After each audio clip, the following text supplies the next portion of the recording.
नहमदुहु व नुसल्ली अला रसूलिहिल करीम अम्मा बाद फ़अऊज़ु बिल्लाहि मिनश शैतानिर रजीम बिस्मिल्लाहिर रहमानिर रहीम रब्बि इश्रह ली सदरी व यस्सिर ली अमरी वहलुल उक़दतम मिन लिसानी यफ़क़हू क़ौली। अल्लाह ताला पढ़ने की समझने की तौफीक अता कीजिए। अल्लाह ताला मरते दम तक हमें ये तौफीक दिए रखे अपने कुरान के साथ जुड़ने की। आमीन सुमा आमीन। सबसे पहले हम देखते हैं कि हमने पारा नंबर 1 में क्या क्या सीखा था, क्या चीजें हैं जो याद रखने की हैं, या कौन सी ऐसी बातें हैं जिन पर हमने अमल करना है। पहली बात यह है कि जब इंसान अल्लाह रसूल सल्लल्लाहु अलैहि वसल्लम की नाफरमानी करता है तो अल्लाह ताला इसको बाज़ औक़ात ऐसे फितनों में मुब्तला कर देता है जिससे वो किसी ऐसी चीज की मोहब्बत में मुब्तला हो जाता है जो इसके लिए वबाले जान बन जाती है। अब हमने पढ़ा था स्टार्ट में कि फितने क्या होते हैं। सबसे पहले देखते हैं, पहले हमने कहा था कि नीयत खालिस रखनी है अल्लाह के लिए, फिर सब्र तहम्मुल से काम लेना है, फिर तासुब से बचना है, फिर एहतराम इंसानियत, यानी हर एक का हमने एहतराम करना है। अब हम देख लेते हैं कि इख्तिलाफ राय की सूरत में हमने क्या करना है, यानी जब आपस में इख्तिलाफ हो जाए किसी भी सूरत में तो तब क्या करेंगे, उलुल अमर की अतात करेंगे जब तक वो कुरान और सुन्नत के मुताबिक हमें हुक्म दे। हाँ, मानने में हमें कोई उनका हुक्म तंगी ही क्यों ना महसूस हो। फिर जल्दबाजी से काम ना लिया करें, मुखालफत और बद इखलाकी पर न उतरा करें, इख्तलाफ के बावजूद दूसरों की खैर ख्वाही किया करें। अगर दो लोग मुसलमान या दो ग्रोह बाहम लड़ पड़े तो किसी भी ग्रोह की हमायत या पैरवी बगैर सोचे समझे ना करें। अगर किसी के हक पर होने के बारे में फैसला ना कर सके तो फिर अलग रहना बेहतर है, यानी आप उसमें शामिल ना हो उनके झगड़े में।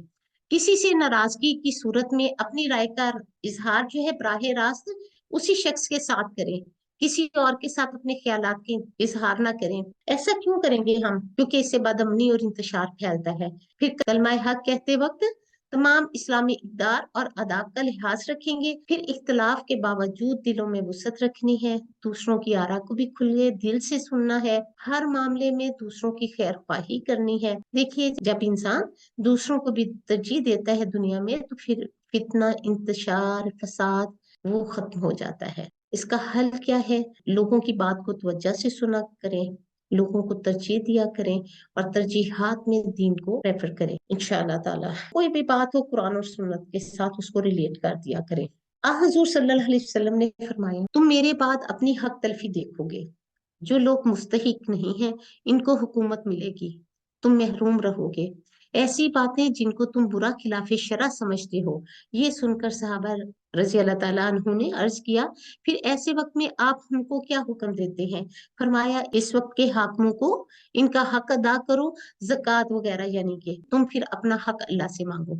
देखिए, जिन फितनों से हम आजकल गुजर रहे हैं या हमारा मुल्क इन फितनों से दो चार है, तो उस सूरत में हमें क्या हुक्म दिया जा रहा है कि आपने क्या करना है, अपने हाकिम की बात माननी है, अगरचे आपको बुरी ही लगे या मुश्किल ही लगे उस पर अमल करना। इसी तरह आप सल्लल्लाहु अलैहि वसल्लम ने फरमाया, जो शख्स दीन के मुकदमे में हाकिम की कोई बात नापसंद करे तो फिर उसको सब्र करना चाहिए, इसलिए कि बादशाह इस्लाम की अतात से अगर कोई बालिश बराबर बाहिर हो जाए तो इसकी मौत जाहिलियत की सी मौत होगी। आप सल्लल्लाहु अलैहि वसल्लम ने फरमाया, जो शख्स अपने बादशाह से ऐसी बात देखे जिसको वो नापसंद करता हो तो उसे सब्र करना चाहिए, इसलिए जो कोई बालिश बराबर भी जमात से जुदा हो गया इस हाल में मरा तो उसकी मौत जो है जाहिलियत की मौत होगी। हमसे इस्माइल बिन अभी अवैस ने बयान किया, कहा मुझसे अब्दुल्ला ने, उन्होंने उमर बिन हारिस से, उन्होंने बकेर से, उन्होंने बसर बिन सईद से, उन्होंने जनादा बिन अबी उमैया से, उन्होंने कहा हम इबादा बिन सामत के पास थे, वो बीमार थे। हमने कहा अल्लाह तुम्हारा भला करे, हमसे ऐसी हदीस बयान करो जो तुमने नबी पाक सल्लल्लाहु अलैहि वसल्लम से सुनी हो, अल्लाह तुमको इसकी वजह से फायदा देगा। उन्होंने कहा ऐसा हो, यानी लैलतुल उक़बा में हज़रत सल्लल्लाहु अलैहि वसल्लम ने हमको बुला भेजा, हमने आप सल्लल्लाहु अलैहि वसल्लम से बैत की। आप सल्लल्लाहु अलैहि वसल्लम ने बैत में भी हमसे ये इकरार लिया कि खुशी नाखुशी, तकलीफ और आसानी हर हाल में आप सल्लल्लाहु अलैहि वसल्लम का हुक्म सुनेंगे और बचा लाएंगे, वो हमारी हक तलफी हो, यानी हम किसी चीज से महरूम किए जाएं और दूसरों को ओहदे और खिदमात मिले। तो आप सल्लल्लाहु अलैहि वसल्लम ने ये भी इकरार कर लिया, जो शख्स हाकिम बन जाए हम इससे झगड़ा ना करें, अलबत्ता जब तुम एलानिया इसको कुफ्र करते हुए देखो तो अल्लाह के पास तुमको दलील मिल जाएगी। हाकिम से लड़ने का मुमानियत की गई है। एक शख्स खुद हजरत सल्लल्लाहु अलैहि वसल्लम के पास आया, कहने लगा, या रसूल अल्लाह सल्लल्लाहु अलैहि वसल्लम, आपने फलां शख्स यानी उमर बिन आस को हाकिम बना दिया है और मुझको हुकूमत नहीं दी। तो आप सल्लल्लाहु अलैहि वसल्लम ने फरमाया, तुम इन सारी लोग मेरे बाद अपने हक तलफियां देखोगे तो क्यामत के दिन मुझसे मिलने तक सब्र करना। आप सल्लल्लाहु अलैहि वसल्लम ने यह भी फरमाया कि चंद बेवकूफ नौजवान लड़कों की हुकूमत से मेरी उम्मत की तबाही। ये हमारे लिए बहुत बड़ा सबक है। हाकिम की बात को फौकियत देनी है, हाकिम की बात को मानना है, क्योंकि ये किसका हुक्म है? ये अल्लाह सुब्हाना ताला का हुक्म है। अल्लाह सुब्हाना ताला ये हमसे फरमा रहे। हमने फिर ये भी सीखा पहले इस बारे में कि दुआएं कसरत से मांगनी है, इखलास के साथ। इस तरह से दुआएं करनी है कि अल्लाह ताला कबूल भी फरमा ले। इब्राहीम अलैहिस्सलाम ने इखलास के साथ काम का आगाज किया और फिर अमल की कबूलियत की दुआ भी मांगी तो उनका अमल कबूल हो गया। अल्लाह सुब्हाना ताला हमारे भी जितने इखलास के साथ काम किए हुए हैं उन सबको भी कबूलियत बख्शे, आमीन। फिर हमने पढ़ा कि पत्थर अपने अंदर पानी जमा करते रहते हैं, फिर यकायक फटते हैं तो उनके अंदर से खैर निकलती है। बज़ाहिर लगता है कि सख्त पत्थर है, इनसे कोई खैर नहीं मिलेगी। तो इससे हमने क्या सबक सीखा था? हमने सीखा कि इंसान को कभी भी मायूस नहीं होना चाहिए। जितनी भी मुश्किल आए, जितनी भी बड़ी परेशानी हो, जितनी भी आप किसी बड़ी आजमाइश में हो, आप अल्लाह से अच्छी उम्मीद रखें, दुआएं करें। इंशाल्लाह अल्लाह जरूर आसानियां पैदा करेंगे। इंसान को दूसरों के अमाल पर भरोसा नहीं करना चाहिए, बल्कि करना क्या है? अपने लिए खुद नेक अमल करने हैं। फिर इल्म आ जाने के बाद ख्वाहिश नफ्स की भी पैरवी नहीं करनी। किसकी पैरवी करनी है? इल्म की, जो आपने सीखा है कुरान और सुन्नत। अच्छी नीयत के साथ जो भी काम शुरू करेंगे इंशाल्लाह उसका फल अच्छा ही होगा। देखिए इसकी मिसाल हम देखते हैं यूं, जैसे बीज डाला जाता है जमीन के अंदर तो उसके अंदर से क्या निकलता है? जैसा बीज डालेंगे वैसा ही फल निकलता है। कुरान मजीद पढ़ने के लिए हमारी नीयत क्या होनी चाहिए? अल्लाह हमसे राजी हो जाए, अल्लाह ताला को राजी करना है हमने। एक वक्त में कई नीयतें की जा सकती हैं, तो आप ढेर सारी नीयतें कर लें, मैं ये भी करूंगी, ये भी करूंगी, ये भी करूंगी, तमाम नेकी के काम अल्लाह सुब्हाना ताला तौफीक दे देंगे इंशाल्लाह। फिर ये है कि अल्लाह की रजा की भी नीयत करनी है और ये नीयत भी रखनी है कि मेरी नेकियों में इजाफा हो, फिर ये नीयत भी कर लें। जैसे अल्लाह ने कुरान की मिसाल बारिश की सी दी है ना, बारिश की तरह, तो इसी तरह नियत कर ले, अल्लाह मेरे दिल को आबाद रखना कुरान के इल्म से। दिलों के इत्मीनान के लिए भी कुरान को पढ़ा करें, जिक्र अस्कार किया करें, क्योंकि अल्लाह सुब्हाना ताला सूरह रात में फरमाते हैं, अल्लज़ीना आमनू व तत्मइन्नु कुलूबुहुम बिज़िक्रिल्लाह अला बिज़िक्रिल्लाहि तत्मइन्नुल कुलूब।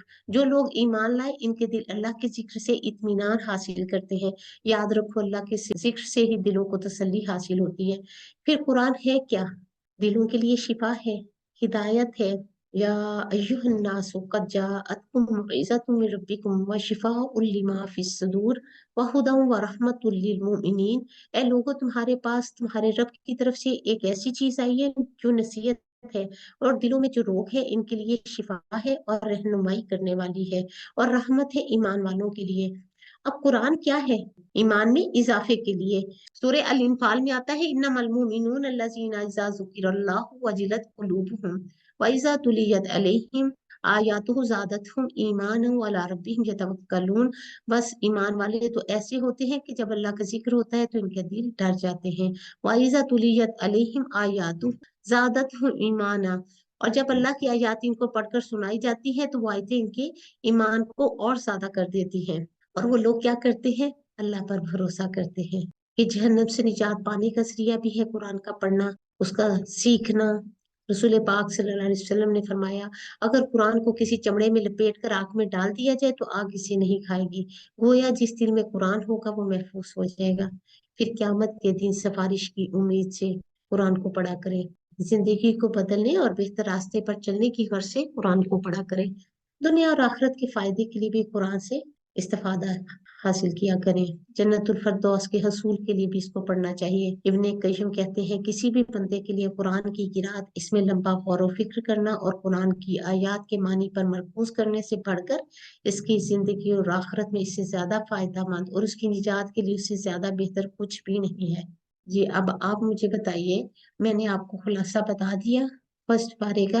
अब आप मुझे बताइए कि आपने क्या क्या सीखा है, एक एक पॉइंट्स बता दीजिए। आपा, मैंने कल के बारे में जो सबसे अहम बात जो मुझे समझ में आई आपके लेक्चर में वो ये कि अल्लाह ताला ने इंसान को इल्म की फजीलत देकर اشرف المخلوقات بنایا، جانتے ہیں اس بات کو، لیکن کل لیسن میں جو مجھے عقل کے بارے میں جو مفہوم ملا وہ بہت خوبصورت ہے، کہ عقل جو ہے اللہ تعالیٰ کی ایک بہت بڑی نعمت ہے۔ عقل کو اللہ تعالیٰ نے حاکم نہیں بنایا، بلکہ کس لیے بنایا؟ اللہ کے کلام کو سمجھنے کے لیے یہ عطا کی گئی ہے، اس کا معنی اور مفہوم بدلنے کے لیے نہیں کی گئی۔ اللہ سبحانہ تعالیٰ نے کیا فرمایا ہے؟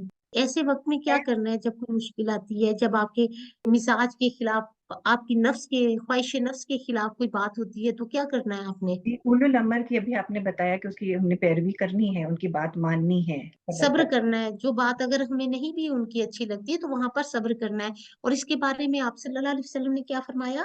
سم ٹائمز ایسے ہوتا ہے نا، کوئی بات نہیں ماننے کو دل کرتا، یا پھر خواہش نفس کے وہ اگینسٹ چیز ہوتی ہے، تو پھر بھی حکم دیا گیا کہ وہ صبر کرے۔ نبی صلی اللہ علیہ وسلم نے کہا کہ وہ صبر کرے اور قیامت کے روز مجھ سے آ کے ملے۔ اس کا کیا مطلب ہے؟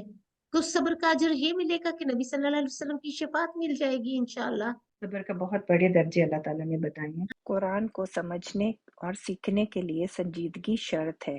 یہ کوئی مذاق نہیں، ہدایت ہے، شفا ہے۔ جنت کے متلاشی ہیں تو پھر اس پر عمل پیرا ہو کر ہی صراط مستقیم پا سکتے ہیں۔ نفاق فی سبیل اللہ کو فروغ دینا ہے تاکہ نار جہنم سے بچنے کا ذریعہ بن سکے۔ مقصد حیات کا مفہوم سمجھ میں آیا کہ یہ دنیا فتنہ ہے، کھیل تماشا، آزمائش اور امتحان ہے۔ ہم نے عمل صالح، صبر اور استغفار، نماز سے مدد لینی ہے تاکہ ہمیں اللہ تعالیٰ کا قرب حاصل ہو سکے۔ تزکیہ نفس، کردار سازی پر توجہ، قرآن و سنت پر عمل پیرا ہونا ہے، تبھی ہم کامیابیوں سے ہمکنار ہو سکیں گے۔ نقطہ چینی نہیں کرنی، بیجا سوالات سے گریز کرنا ہے، احکام الہی کو ایز اٹ از ایکسیپٹ کرنا ہے، مذاق نہیں بنانا، مشکل میں ذکر الہی کرنا ہے انشاءاللہ۔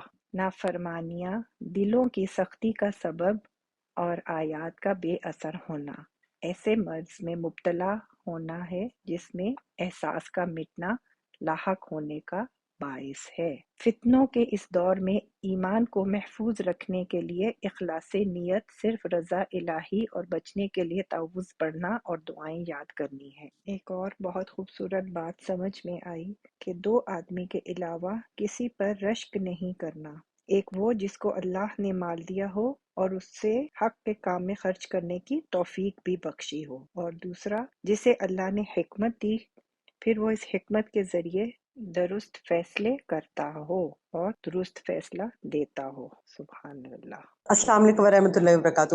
نبی کریم صلی اللہ علیہ وسلم کی شفاعت سے مجھے کل آپ نے جس طرح اس کو بیان کیا، حالانکہ ہمیں بچپن سے سنتے آ رہے ہیں نبی کریم صلی اللہ علیہ وسلم کی شفاعت ملے گی، لیکن لٹرلی کل آپ نے جیسے اس کو بیان کیا ہے نا، تو میں نے اسپیشل سجدہ کیا اللہ کے حضور۔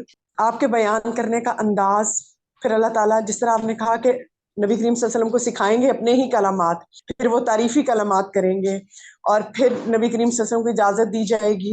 میں نے اسپیشل اللہ کے حضور سجدہ کیا کہ اللہ تعالیٰ تیرا شکر ہے، تو نے ہمیں اپنے قرآن سے جوڑا، اس کی سمجھ عطا فرمائی، اور آخرت میں ہمارے اتنے گناہوں کے باوجود بھی تو نبی کریم صلی اللہ علیہ وسلم کی شفاعت ہمیں لے گا۔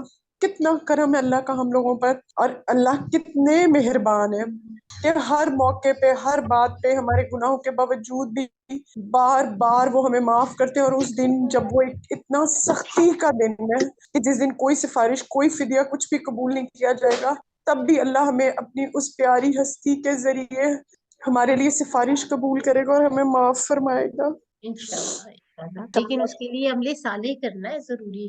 اور اللہ کے رنگ میں رنگ جانا ہے، بس یہود و نصارہ کی طرح نہیں کرنا کہ کچھ حصہ لے لیا اور کچھ چھوڑ دیا۔